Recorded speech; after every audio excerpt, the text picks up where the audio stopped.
Excellences, venus de divers coins de Belgique, Monsieur le bourgmestre, Messieurs les recteurs, Monsieur le président du conseil d'administration de l'ULB, Monsieur et Madame les coprésidents de l'AGL, Madame la secrétaire de la Fondation Louvain, Monsieur le légataire du Legs de Mer, chers membres du conseil d'accompagnement de la chaire Aung San Suu Kyi, démocratie, culture et engagement, chers collègues, chers professeurs, chers chercheurs, chers étudiants, chers amis. Lorsqu'à l'automne 2013, Aung San Suu Kyi est venue ici afin de remercier la communauté universitaire, la rencontre tenait dans la force des convictions partagées. Et il nous est apparu alors nécessaire de prolonger le soutien que l'université avait pu tenter d'apporter à Aung San Suu Kyi alors qu'elle était privée de liberté. En raison de son action politique au service de la démocratisation de son pays par des moyens non violents, il nous a semblé nécessaire de prolonger notre engagement par un travail proprement universitaire. Monsieur le Président du Conseil d'administration de l'UCL, bienvenue.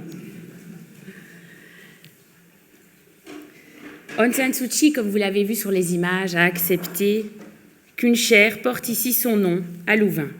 Nous en sommes honorés, bien évidemment. Et nous voulons d'abord exprimer notre gratitude à la Fondation Louvain et à Monsieur de Mer, Pierre de Mer, pour avoir fait ce legs à l'université qui va nous permettre aujourd'hui de lancer différentes initiatives. Mon nom est Isabelle Ferreras, mais je prends la parole au nom de 3 estimés collègues avec qui nous portons ce projet. Le professeur Philippe Coppens, du Centre de philosophie du droit, le professeur Marc Verdussen, du Centre pour l'étude de l'État et de la Constitution, le professeur Mathieu de Nanteuil, du Centre de recherche interdisciplinaire sur la démocratie, les institutions et la subjectivité, et nous faisons partie tous les 4 de 2 instituts de recherche, l'Institut Jury, donc des recherches interdisciplinaires en sciences juridiques, et l'Institut IACOS, the Institute for the Analysis of Change in Contemporary and Historical Societies. Quel chemin parcouru pour en arriver ici? Un long chemin, comme vous l'avez vu sur les images. Alors je vais directement vous présenter les objectifs de cette chaire.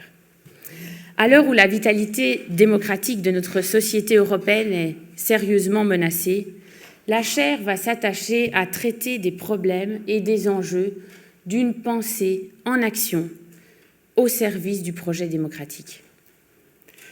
Le travail de cette chaire va porter justement sur les relations indissociables entre la pensée et l'action, la théorie et la pratique, les idéaux et leur mise en pratique, nos idéaux quant à l'idéal démocratique et puis les conditions effectives de la citoyenneté.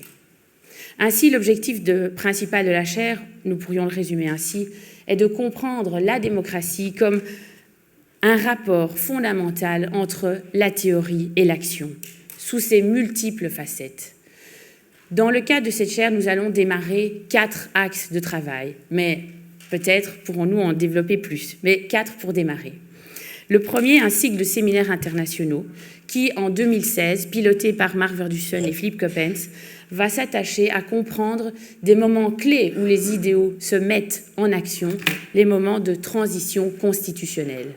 Et pour ce faire, nous travaillerons avec des acteurs de terrain sur 4 cas qui ont connu un cas récent de transition constitutionnelle, la Tunisie, la Birmanie, qui est en plein dedans, l'Afrique du Sud et la Colombie.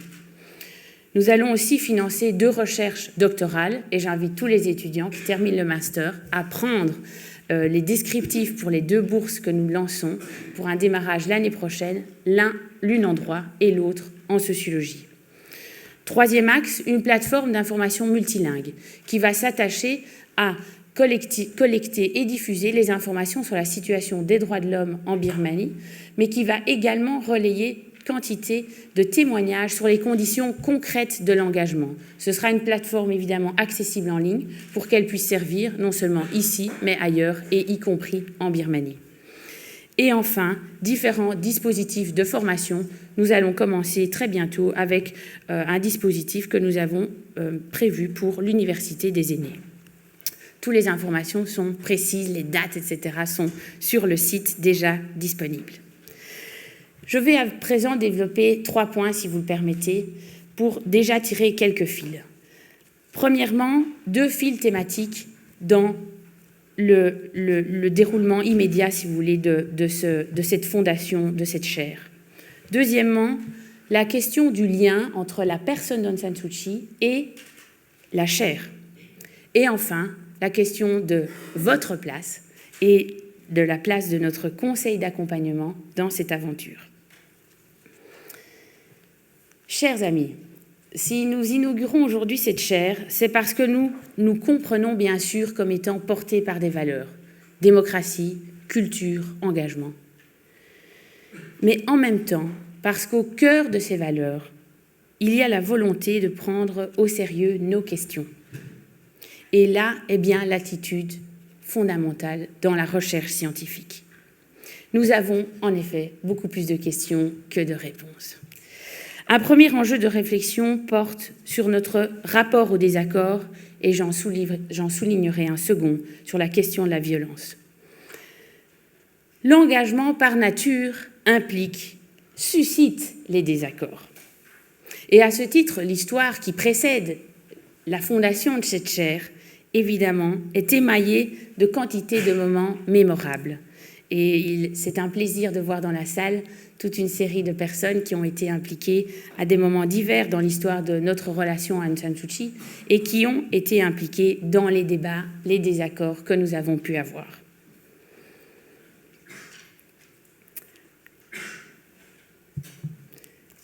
Cette histoire-là, notre histoire à Louvain, c'est l'histoire d'une capacité à se comprendre comme une communauté de débat, capable de vivre des conflits, non pour l'agrément de se jeter des attaques personnelles à la figure, ni pour le plaisir de se créer des ennemis, non, parce que nous nous comprenons comme capables de relever le défi qui consiste à mettre en pratique nos valeurs quand nous sommes capables de tenter de nous comprendre.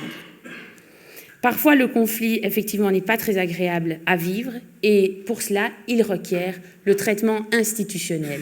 Et les institutions sont là pour aider les individus à exprimer, mais ensuite à traiter ces enjeux qu'ils veulent essayer de faire vivre.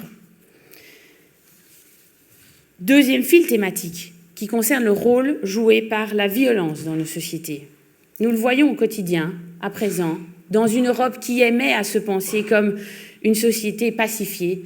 Nous le voyons, nous ne sommes pas immunisés contre le problème de la violence de masse. La situation de guerre que connaissent de trop nombreuses régions au contour de l'Europe nous amène à nous réhabituer à la guerre. Le choix de l'action non violente promue par Aung San Suu Kyi pour construire une société démocratique constitue pour nous aujourd'hui, où que nous soyons, une interpellation radicale. À l'heure où, en particulier, nous développons une politique Frontex renforcée. Comment nous désaccoutumer de la guerre, y compris alors qu'elle s'insinue au cœur de nos villes, dans nos rapports, dans les rapports que nous entretenons les uns avec les autres, là où les inégalités sont criantes et croissantes. Je vais passer maintenant à la question du lien entre la personne d'Aung San Suu Kyi et cette chaire. Nous avons bien plus de questions que de réponses, comme je le disais tout à l'heure. Et c'est une des forces d'Aung San Suu Kyi, en tant que personne et dans son parcours, que de bousculer, de susciter, de nous renvoyer des questions et des très bonnes questions. Bien au-delà de la Birmanie, bien sûr. En Birmanie, le processus de transition démocratique en cours est extrêmement délicat. Comme nous l'a rappelé le recteur Vincent Blondel, aujourd'hui, nous ne savons pas exactement ce qui va se passer, même le 8 novembre prochain. À chaque moment, le processus peut basculer.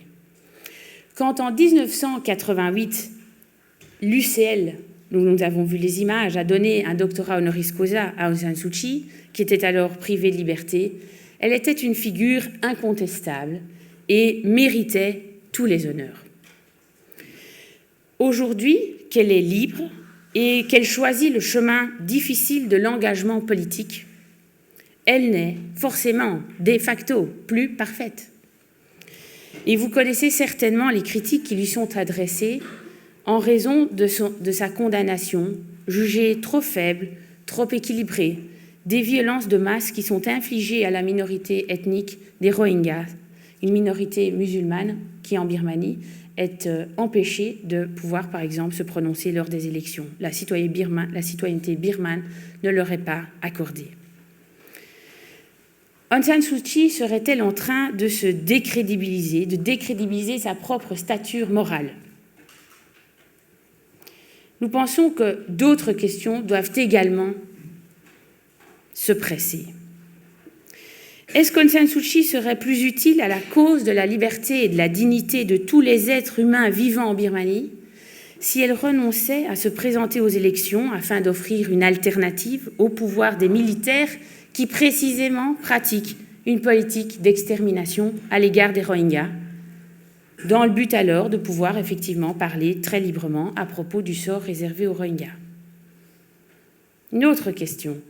Quels acteurs collectifs, au-delà de la petite personne, si vous me pardonnez l'expression, d'Aung San Suu Kyi, et quelles pressions internationales sont-ils requis pour poursuivre un chemin de démocratisation qui est enclenché, mais qui est bien loin d'être gagné aujourd'hui? Quant à nous, serait-il plus confortable de ne pas même entrer dans ce genre de considération et de nous détourner d'elle ou d'aucun autre au nom de la pureté de nos idéaux?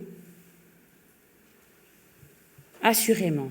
Mais voilà précisément le type de questions que nous voulons adresser dans cette chaire, parce que ce sont précisément le type de questions que l'engagement suscite.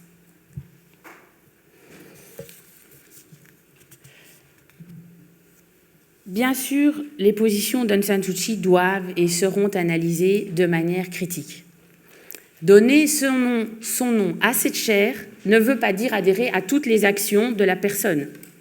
Et au contraire, nous faisons le pari que par la reconnaissance des dilemmes et des contradictions que connaît l'engagement d'Aung San Suu Kyi lui-même, cette chaire contribuera à une pensée utile sur l'engagement et l'action de chacun d'entre nous. Comme le dit Aung San Suu Kyi, elle ne souhaite pas être considérée comme une icône, parce que, comme elle le dit, « because icons do nothing but sit on the wall ». Parce que les icônes restent collées au mur. Elles ne font rien. Alors, votre soutien à présent. Pour mener ce projet, cette chaire a aussi besoin de votre engagement. Nous avons la chance de pouvoir nous doter d'un conseil d'accompagnement. Un conseil d'accompagnement prestigieux, composé de 4 hommes et de 3 femmes, constituant une assemblée reconnue autant pour ses qualités académiques exceptionnelles et aussi pour la force de ses engagements. Je ne pourrai les citer que trop brièvement. Vous aurez tout le détail sur le site, mais vous les connaissez, c'est certainement pour la plupart d'entre eux. Le professeur Boaventura de Souza Santos, qui est professeur à l'université de Coimbra et de Wisconsin-Madison. Maître Alexis de Soif, avocat au barreau de Bruxelles et président de la Ligue des droits de l'homme. Professeur Nancy Fraser, professeur de sciences politiques et sociales et de philosophie à la New School for Social Research de New York. Monsieur Philippe Hensmans, le directeur de la section belge francophone d'Amnesty International. Le professeur Xavier Philippe, un éminent constitutionnaliste, professeur de l'université Aix-Marseille et directeur de l'Institut Louis Favreau. Le professeur François Stulkens, professeur émérite de notre université, ancien juge à la Cour européenne des droits de l'homme. Et enfin, maître Véronique van der Planck, avocate au barreau de Bruxelles, membre de la promotion 1998 Aung San Suu Kyi, des licenciés en droit de Louvain et vice-présidente de la Ligue des droits de l'homme. Ce conseil nous accompagnera en discutant des projets de la chaire et sera un interlocuteur privilégié pour le déploiement de nos activités futures. Nous sommes vraiment reconnaissants à chacun de ses membres présents et pour beaucoup d'entre eux à l'étranger aujourd'hui, mais en pensée avec nous, pour leur engagement dans ce projet. Enfin, nous avons évidemment besoin de vous. Nous sommes intéressés par accueillir toutes vos idées. À chaque fois que nous parlons de ce projet, nous voyons combien il résonne différemment dans l'esprit de notre interlocuteur et il y a vraiment différents fils que nous pourrions tisser au départ de ce projet que nous voulons, dans la mesure de nos moyens et nos capacités humaines, mais pour lesquels nous voulons vraiment faire la place.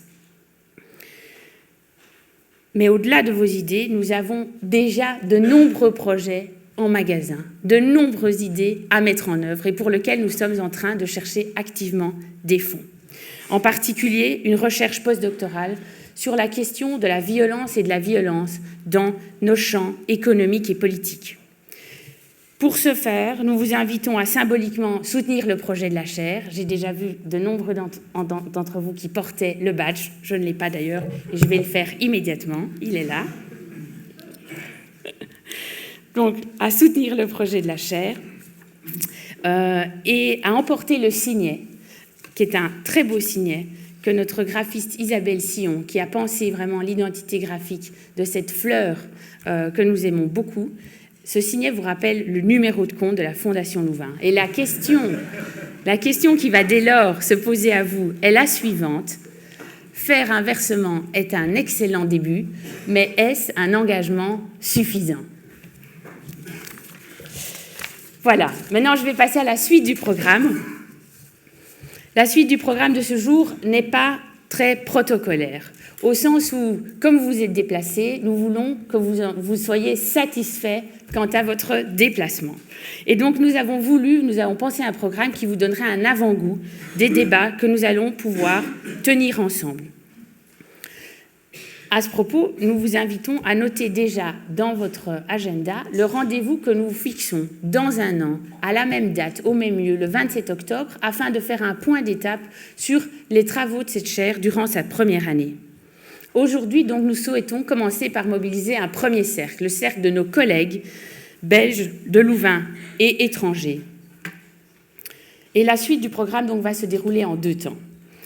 D'abord, un quatuor de courtes interventions de 5 minutes de 4 collègues avec lesquels nous avons eu la chance de discuter du projet de la chaire. Nous les avons bousculés. Effectivement, les académiques ne sont pas habitués à parler en 5 minutes, vous êtes pour la preuve. Et donc, nous les avons rassurés quant au fait qu'on vous dirait que c'était que 5 minutes et qu'ils ne pourraient pas parler plus.